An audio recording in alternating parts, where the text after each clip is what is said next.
Olá, louvado seja nosso Senhor Jesus Cristo, para sempre seja louvado, glória ao Pai, ao Filho e ao Espírito Santo, como era no princípio, agora e sempre, amém.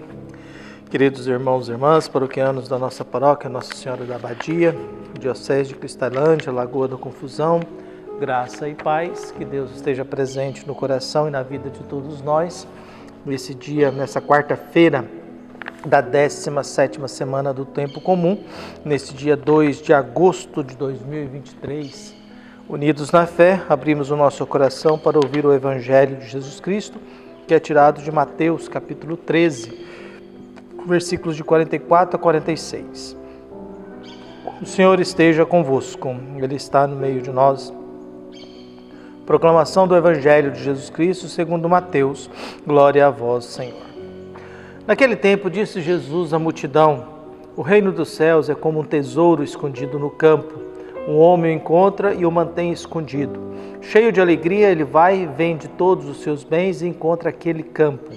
O reino dos céus também é como um comprador que procura pérolas preciosas. Quando encontra uma pérola de grande valor, ele vai e vende todos os seus bens e compra aquela pérola. Palavra da salvação. Glória a vós, Senhor. Queridos irmãos e irmãs, paroquianos da nossa paróquia, Nossa Senhora da Abadia, aqui de Lagoa da Confusão, Diocese de Cristalândia, nós vivemos e somos profundamente marcados pela dimensão religiosa.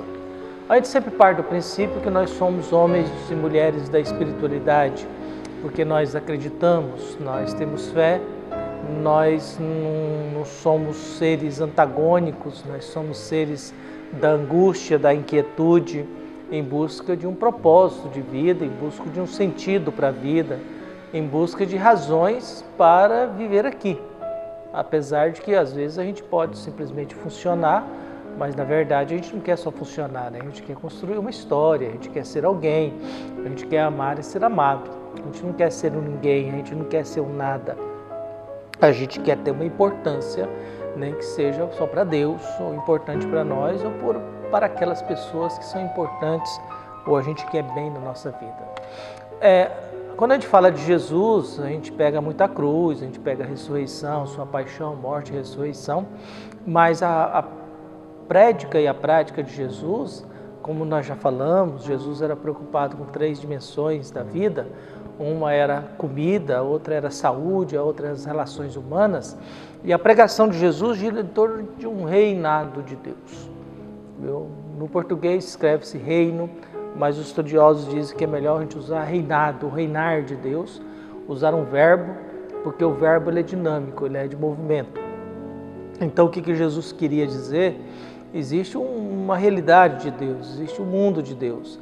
E Deus quer fazer com que esse lugar dele domine sobre nós, conduza sobre nós, governe sobre nós.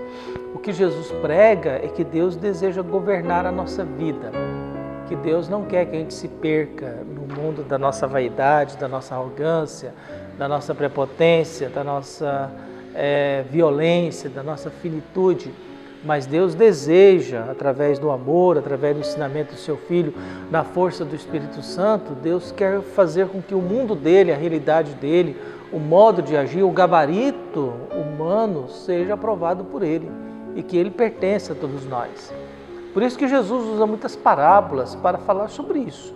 Quando Jesus usa parábolas, ele está usando um paralelo.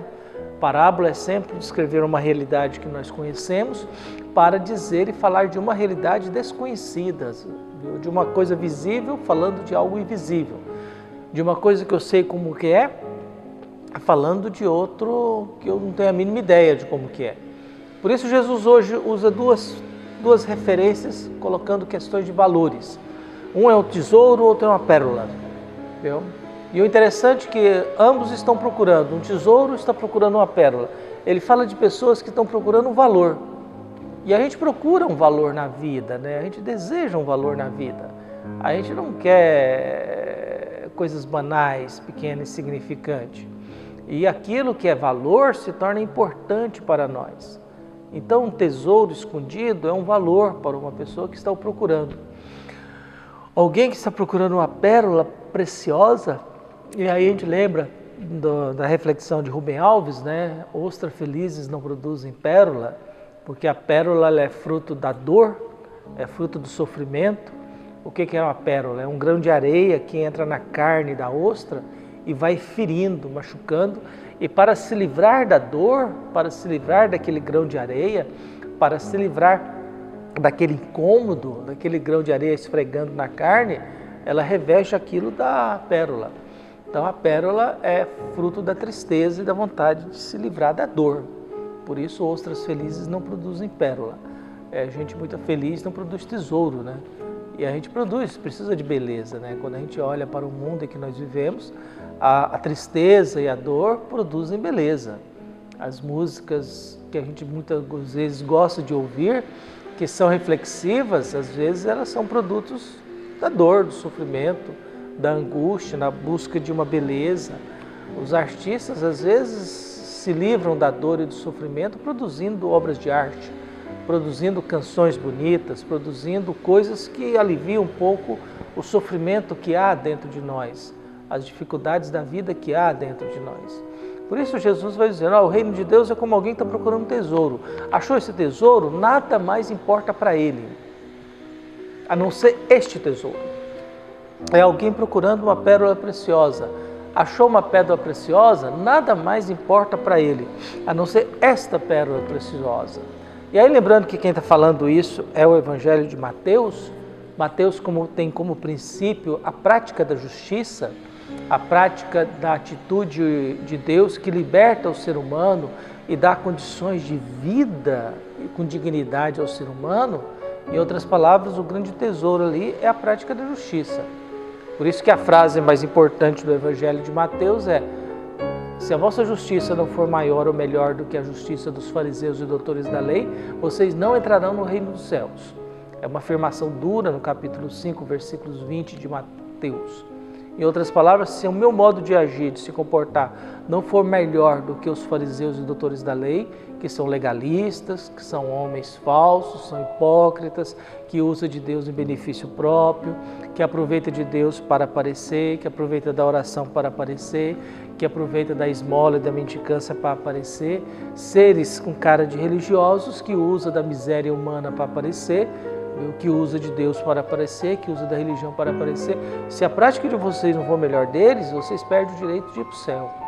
Vocês perdem a salvação. E por que Jesus cobra isso dos seus discípulos? Porque os discípulos sabem. Deus, na medida em que a gente sabe certas coisas, Deus vai cobrando de nós aquilo que a gente sabe. Deus não cobra de nós aquilo que a gente não sabe, mas Deus cobra de nós aquilo que a gente aprendeu no decorrer da vida. Então, se eu sei o que é fazer o bem ou fazer o mal, e eu faço mal, é pior ainda, porque eu estou fazendo o mal sabendo. Estou fazendo o mal consciente sabendo. Se eu resolvi enganar a pessoa, se eu resolvi explorar alguém, se eu resolvi estragar a vida de alguém, se eu resolvi criar uma fofoca, uma difamação de alguém, eu estou fazendo consciente, sabendo. Então eu sou responsabilizado por isso.